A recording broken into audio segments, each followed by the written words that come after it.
All right. Hi, Brenda. So, Hey, welcome to the Faculty Spotlight. We're going to have a little interview with you here today. And if you could just start by telling us, who are you, describe your position at Stony Brook, and how long you've been here.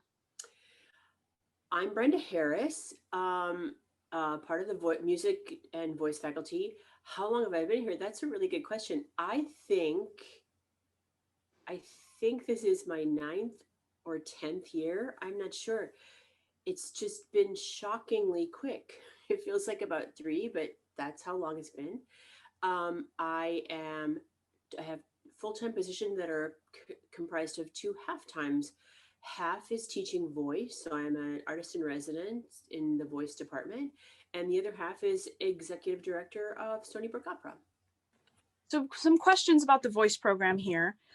Um, the voice program at Stony Brook is smaller than a lot of other voice programs around the country at conservatories or other music schools.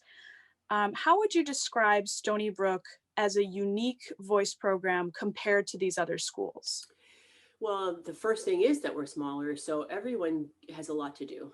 Mm-hmm. There's no, I did chorus the first 2 years of my DMA. There's none of that. Everybody is pretty hands-on in terms of our productions, our full productions and our scenes and our recitals.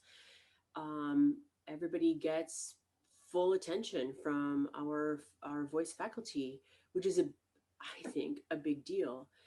I Sure. also think it's because of that we get to know all of the singers, which is really cool. And I have had occasion, really just in the last couple of days, but so many times, where other faculty will jump in and try to support a singer. And that just happened. The graduate program director and an academic faculty member jumped in to ask me about what's going on with a singer that was dealing with some issues. And we have so many things going on right now socially that Mm. I just think it's a massively beautiful support system. And I was really grateful to them. They wanted my opinion. They said, well, you teach this singer, you know this person much better than we do.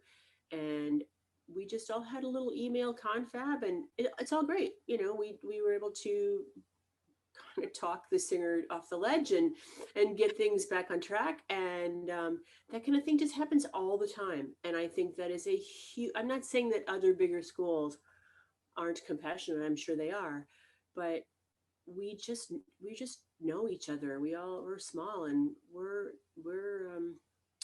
interested in the whole student, not just the voice, but primarily the voice, but the whole person. And I think that's really cool.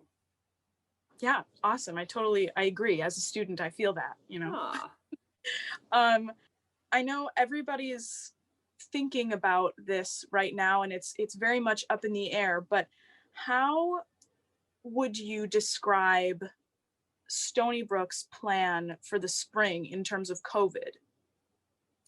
we're still being incredibly conscientious, and I Mm-hmm. applaud the music faculty for that, because every time we have a faculty meeting, we're all just, we're dying to get back to live classes and lessons. But we've had such good cooperation on all of this from everyone. And our chair, Perry Goldstein, put together a number of committees that have done so much legwork.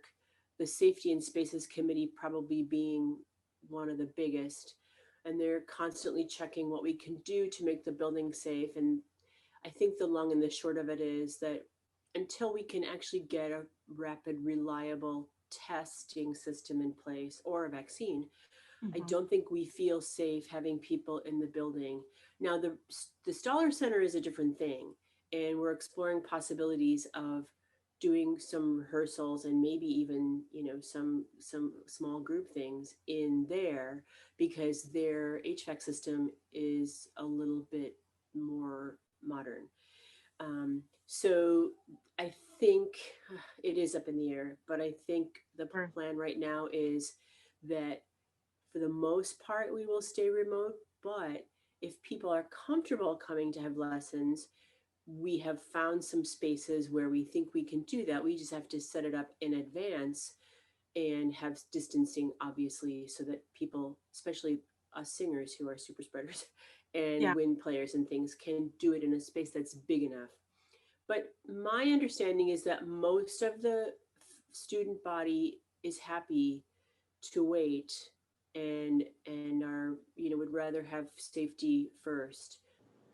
Talking about students and how the current students are handling things, and how would you address prospective students when we have all of this going on in the world today and things are very stressful with the pandemic specifically? How would you speak to a prospective student and advertise Stony Brook with all of these things going on, and how would you talk to them about our program today? Well, I think one and two. One is the student body that we currently have. I've been amazed at how uh, incredibly roll with it you guys have been. Like, I really just didn't. I mean, there have been occasional ups and downs, obviously, and as I mentioned a little while ago, exceptions, where someone's like, "Oh, I can't take it anymore. Pandemic, election, blah," Yeah. and it's really stressful. But I have seen tremendous support from the students and with their fellow students on all of this, and then two is the faculty. I mean, I just can't believe how dedicated these people are at, Mhm. advisement and how to get additional support. I mean, we were sent around this week.